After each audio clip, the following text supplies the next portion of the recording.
Bonjour à tous. Aujourd'hui, dans ce nouveau tuto, quelque chose qui va intéresser pas mal de monde, pas mal d'automobilistes, que ce soit des jeunes conducteurs ou des plus anciens, comment contester un procès-verbal. Dans ce cas présent, on va s'intéresser à l'avis de paiement, un procès-verbal pour un stationnement illicite. Donc, la procédure que vous allez voir est valable donc pour les stationnements, mais valable aussi pour toute autre infraction, que ce soit un excès de vitesse ou tout autre problème.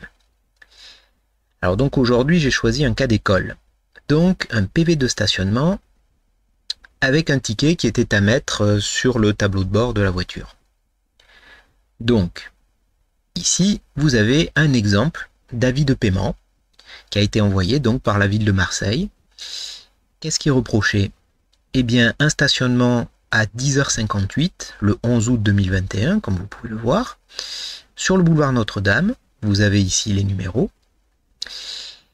Et il est indiqué tout simplement que à cette heure-là, le ticket n'était pas placé ou bien avait dépassé l'heure prévue. Voilà. Et donc à cause de cela, une amende de 17 € a été dressée. Très bien. Ok. Ceci dit, maintenant, il s'agit de savoir si l'on a les moyens de contester. Alors pour contester un avis de paiement, c'est pas compliqué. Soit vous avez le ticket de stationnement qui contredit l'heure qui est indiquée, éventuellement la date aussi. Ça peut être une erreur aussi sur l'adresse. Sachez que quand on vous dresse un procès-verbal de stationnement, on doit être en mesure de vous indiquer l'adresse. S'il y a une erreur sur l'adresse, le PV n'est pas recevable, vous pouvez le contester, etc., etc. Alors, dans ce cas présent, ici, l'erreur vient de l'horaire. Vous voyez qu'il est indiqué que nous avons dépassé l'heure. A priori, à 10h58, le PV était dressé car le ticket n'était pas valable. Or, c'est faux. Voici le ticket. Il était reproché 10h58 et comme vous pouvez le voir ici, le ticket était valable jusqu'à 11h15. Donc, il y a un problème. Donc déjà, nous avons un motif pour contester. Très bien. Donc, lorsque vous recevez l'avis de paiement, vous avez au dos de cet avis ceci. Les instructions de contestation. On vous indique qu'il faut poser un recours. Vous l'avez ici, le nom. D'ailleurs, dorénavant, nous l'appellerons comme ça. C'est un RAPO. Recours administratif préalable obligatoire. C'est son nom. J'avoue qu'on aurait pu faire plus simple, mais bon, voilà. Donc c'est un RAPO. Vous pouvez donc le déposer soit par voie électronique, c'est ce que nous allons faire aujourd'hui, c'est le plus simple, ou bien, si vous préférez, par courrier, impérativement en lettre recommandée. Voilà. Donc, pour déposer ce recours, il faut passer par ce site. L'exemple que nous avons pris, donc, c'est la ville de Marseille. Vous voyez l'adresse qui est indiquée ici, www.rapo.sags.fr/marseille/rapo. Si vous habitez dans d'autres villes, ce qui sera probable, vous aurez certainement une adresse différente. Vous n'aurez à ce moment-là qu'à la taper pour vous y rendre. Probablement la même adresse, mais à la place de Marseille, vous aurez le nom de votre ville. Donc, nous y sommes, rapo.sags.fr, Marseille Rapo. Une fois que vous êtes sur ce site, nous allons cliquer sur Nouveau recours et nous y sommes. Ici, vous obtenez quelques explications.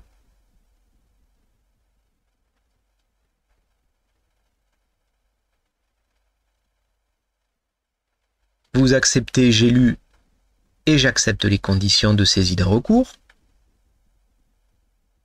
puis suivant. Voilà. Et vous arrivez donc à l'identification. Donc, votre FPS, tout simplement, le procès verbal que vous avez reçu. Vous devez, pour qu'on puisse le retrouver, indiquer son numéro. Ce numéro se trouve ici. C'est tout simplement le numéro de l'avis de paiement du FPS. FPS, forfait de poste-stationnement. Tout simplement le PV comme on disait à une certaine époque. Le numéro sera indiqué ici. Bon, là il est masqué, vous comprendrez pourquoi. Mais votre numéro sera ici et vous n'aurez qu'à le reporter ici. Tout simplement. Vous rajoutez votre plaque d'immatriculation de la voiture concernée, bien sûr, et le montant du FPS. Dans notre cas, 17 €. Pour vous, cela pourra être différent. Une fois que c'est fait, il n'y a plus qu'à cocher. Et à partir de là, vous n'aurez plus qu'à cliquer sur suivant. Bon, moi ici, je n'ai pas rempli le FPS car je n'en ai pas sous la main. Mais automatiquement, vous arrivez au formulaire. Voilà à quoi il ressemblera. Voilà, tout simplement. Le fameux formulaire de RAPO, recours administratif préalable obligatoire. Donc ici, vous n'aurez qu'à répéter le numéro de l'avis de paiement, le fameux numéro à 26 chiffres, la ville en question, dans mon cas, ce serait Marseille, l'identification de votre voiture, donc le numéro de matricule de votre voiture, sa marque, par exemple Citroën, Renault, et le modèle, Mégane, C1, C2, etc. Ensuite, qui êtes-vous? Est-ce que vous êtes le titulaire de la carte grise? Ça pourrait être éventuellement une voiture de location, on imagine, vous cocherez locataire, ou alors le nouvel acquéreur. Parce qu'on pourrait imaginer que vous receviez ce PV alors que vous venez d'acheter la voiture. De ce fait, vous allez forcément faire ce recours pour indiquer que à la date du PV, la voiture n'était pas en votre possession, elle appartenait à quelqu'un d'autre. À ce moment-là, vous joindrez le certificat de vente pour prouver votre bonne foi. C'est un exemple. Ensuite, l'identification du requérant, c'est-à-dire le propriétaire du véhicule, normalement. Donc, rien de spécial à dire, hein, madame, mademoiselle, monsieur, de nom de naissance, prénom, date de naissance, tout cela. Si vous êtes une personne morale, parce qu'on peut imaginer aussi que le véhicule que vous utilisez est au nom de votre entreprise, tout simplement. Alors à ce moment-là, bien sûr, vous êtes censé noter le nom de votre entreprise et son numéro de SIRET, puisque ce recours sera fait par l'entreprise et non pas par un propriétaire humain de la voiture. Et dans cette case-là, si vous faites représenter par quelqu'un d'autre, on peut imaginer par un avocat. Tout simplement. À ce moment-là, vous devez indiquer les coordonnées de cette personne, de votre représentant. Ensuite, ici, toujours si vous devez donner un mandat à quelqu'un d'autre pour vous représenter, ici l'adresse de votre représentant, bien sûr, donc il est normal que vous cochez et vous remplissez que ce qui vous intéresse. Et ici, très intéressant, les motifs de contestation. Et il y en a pas mal. Comme vous pouvez le voir, ça peut être le cas d'un véhicule qui a été volé, tout simplement, volé ou détruit. À ce moment-là, vous fournirez les justificatifs de vol, tout simplement votre plainte au commissariat, par exemple. Ou tout simplement, je ne suis pas titulaire de la carte grise, tout simplement. C'est-à-dire que vous recevez le procès verbal, vous, personnellement, alors que vous venez de vendre la voiture, par exemple. Toujours pareil, vous fournissez le certificat de vente. Plus difficile à prouver, vos plaques ont été usurpées. Mais à ce moment-là, vous pouvez prouver que vous n'habitez pas dans la ville dans laquelle le PV de stationnement a été indiqué. Pour cela, vous pouvez fournir une preuve de travail ou tout ce que vous pouvez fournir pour prouver que vous ne pouviez pas être à l'endroit où le PV vous a été dressé, par exemple. Donc vous avez d'autres raisons aussi, hein, une exonération de paiement que vous pouviez avoir, ou tout simplement vous a mis un PV alors que c'était un épisode de pollution. Dans ce genre de cas, normalement, on a le droit de se garer gratuitement n'importe où dans la ville. Nous, dans notre cas, ce serait plutôt ceci qui va nous intéresser. Je prouve que la durée de validité du paiement immédiat de la redevance n'avait pas expiré au moment du PV. Et c'était notre cas. Je vous rappelle que le PV a été dressé à 10h58 alors que le ticket était valable jusqu'à 11h15. Voilà. Donc ce sera ça, dans mon cas, que l'on cochera. Sinon, bon, il y a d'autres motifs de contestation, hein, comme vous pouvez le voir. Je vous laisse le lire, tout simplement. Et encore, comme vous voyez, la liste n'est pas exhaustive. Vous pouvez avoir d'autres raisons. À ce moment-là, vous marquez autre et vous noterez tout simplement les motifs qui vous poussent à contester. D'ailleurs, si on continue à baisser le formulaire, vous arrivez à l'exposé. C'est-à-dire ici, vous pouvez expliquer quel est le motif, si vous avez coché autre, et donner quelques détails. Tout simplement, vous pouvez indiquer que vous n'étiez pas stationné au bon endroit, ou par exemple que le numéro qui est indiqué sur le PV, par exemple on imagine une rue sur laquelle on vous note que vous stationnez devant le 95, et vous pouvez montrer que devant le 95, c'est impossible de stationner, par exemple, parce qu'il y avait des poteaux. Ou que tout simplement dans cette rue, il était indiqué donc 95, et que c'est une rue qui ne va que jusqu'au numéro 60, on imagine. À ce moment-là, c'est facile à prouver, il suffit d'indiquer le nom de la rue et d'indiquer donc les motifs. Dans notre cas présent, il serait exposé tout simplement que l'on est en possession d'un ticket de stationnement qui indique une horaire bien plus longue que ce qui est indiqué dans le PV. Et ici, bien sûr, les pièces justificatives. Alors, obligatoirement, vous devez mettre la copie de l'avis de paiement, le fameux PV. Donc, si possible, au format PDF, ce sera le plus simple. Et ici, la copie de la carte grise de la voiture, son certificat d'immatriculation, pour pouvoir identifier le véhicule. C'est normal. Et ensuite, plus bas, les pièces justificatives. Alors, n'hésitez pas à mettre toutes les pièces qui pourront justifier de la situation, quelle qu'elle soit.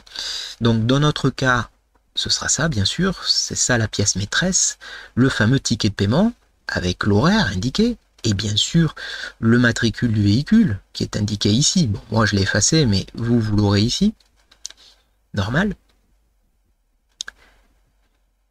Mais vous pourrez aussi indiquer d'autres preuves, hein, bien sûr. Donc toujours en format PDF si c'est possible, ou alors en photocopie si vous préférez envoyer un courrier, ça c'est pas un souci. Et ce sera tout ce qui pourra prouver votre bonne foi. Certificat de vente du véhicule, ou vous pouvez aussi, ça c'est moins sympa, dénoncer la personne à qui vous aviez prêté la voiture ce jour-là, par exemple. Donc tout ce qui peut prouver votre bonne foi, tout simplement. Voilà. Ensuite, rien de très exceptionnel. Votre courrier ici, votre courriel, pardon, pour que l'on puisse vous répondre, tout simplement, pour avoir vos alertes, votre signature, la date, et puis voilà. Et vous aurez donc bien sûr une signature électronique, et très important, vous recevrez un mail qui servira d'accusé de réception. D'ailleurs, cet accusé de réception sera très important. Pourquoi? Alors, je vais vous expliquer la raison. Une fois que votre rapport a été déposé, plusieurs possibilités. Première possibilité, vous obtenez gain de cause, on vous répond, vous recevez un mail pour vous dire que votre rapport est recevable, et de ce fait, pas de souci, vous n'avez plus rien à payer. Deuxième possibilité, on vous envoie un mail qui refuse de prendre en compte votre rapport. Troisième possibilité, un mois s'écoule et pas de réponse. Dans ces deux derniers cas, c'est pareil. Car lorsque l'on ne vous répond pas au bout d'un mois, on considère que c'est un refus. À ce moment-là, grâce à votre mail qui accusait réception de l'envoi, vous êtes en mesure de prouver que vous avez dépassé le délai d'un mois. Et à ce moment-là, ça vous donne le droit de faire appel de la décision. Comment ? La commission du contentieux du stationnement payant. C'est donc ici que vous allez pouvoir faire appel de la décision. Donc on va voir comment ça se passe. Pour information, donc j'ai créé un compte de test avec une fausse adresse mail pour pouvoir faire cette vidéo. Donc toutes les informations que vous verrez sont fausses. Donc nous allons nous connecter. Et ici, vous allez créer donc votre espace. Une fois que c'est fait, vous allez arriver sur cette page. Et l'onglet qui nous intéresse se situe ici. Déposer une requête. Donc nous y entrons. Comme vous avez créé votre espace, normalement tout est déjà pré-rempli. Vous allez le voir. Donc, pour formuler cette requête, vous avez 5 champs à remplir. Tout d'abord, l'objet du recours. Ici, vous allez noter le numéro d'immatriculation de votre voiture. Ensuite, si votre recours concerne, bien sûr, d'abord l'avis de paiement que vous avez reçu, donc c'est normalement ce document, le premier que vous recevez. Mais vous avez pu entre-temps recevoir le titre exécutoire. En gros, c'est tout simplement, comme je vous l'avais dit précédemment, le rappel. Le rappel parce que vous n'auriez pas payé dans un premier temps. Pas de panique, vous êtes en train de faire justement une requête, ce qui suspend le titre exécutoire. Vous n'avez rien à payer dans un premier temps. Donc, vous cochez celui qui vous concerne. Ici, le nom de la collectivité, donc de votre ville, et son code postal. Dans la partie requérant, donc comme vous pouvez le voir ici, tout est pré-rempli. Donc je vous laisse faire. Si vous êtes un particulier ou si vous représentez une entreprise, une SARL par exemple, donc personne morale, à vous de voir. Donc madame, monsieur, nom de naissance, prénom, date de naissance, commune de naissance, etc., etc. Je vous conseille de renseigner quand même le téléphone portable parce que cela vous permettra de recevoir des SMS pour vous tenir au courant de l'évolution de votre dossier. L'adresse électronique, bien sûr, votre adresse, ensuite, adresse postale. Et ici, comme d'habitude, est-ce que vous faites appel à un avocat? Oui ou non? Ensuite, la liste des pièces à joindre. Toujours conseillé de le faire en PDF. Donc, de manière, on va dire, quasi certaine et obligatoire, l'avis de paiement. Donc, je vous rappelle, ce qui tient lieu de PV.